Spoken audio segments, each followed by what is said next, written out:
Hello everyone. As discussed in the previous chapter, international trade features a complicated chain which comprises a number of links, such as preparing the cargo, customs clearance, delivering goods from the export country to the import country, bearing various risks and costs, and making the payment, etc.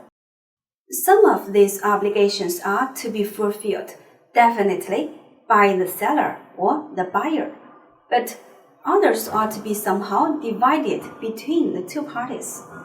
If they negotiate such issues one by one for each transaction, the trading cost will be rather high. Over the long history of practices, trade terms have formed to facilitate and promote international businesses. In this lesson, we are going to be considering trade terms. After the study, it is hoped that you are able to know the definition and functions of trade term, what the revisions are. Introduction to Incoterms. Incoterms 2000 and Incoterms 2010. Major trade terms in Incoterms 2010. Let's firstly look at what a trade term is. A trade term, also known as the price term or delivery term, is a three-letter abbreviation representing specific obligations of both the exporter and the importer. It is a required part of the unit price in a foreign trade transaction.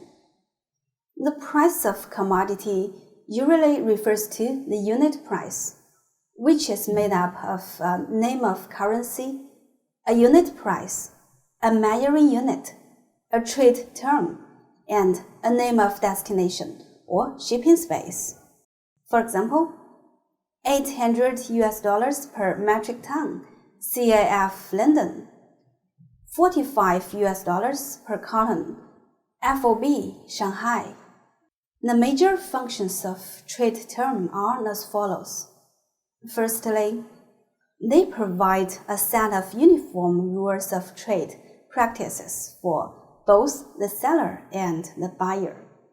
With such rules, business can be better facilitated, since each party understands its rights and obligations on the same basis.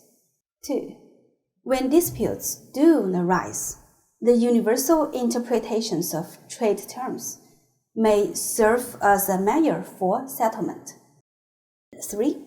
Trade terms render business negotiations a time and energy-saving process. Upon the mention of these three-letter terms, both the seller and the buyer immediately know who should do what. 4. Trade terms help both the seller and the buyer to make cost accounting, since trade terms reflect different price structures. Trades have to calculate carefully every cost and expense before making an offer, thus improving their cost keeping.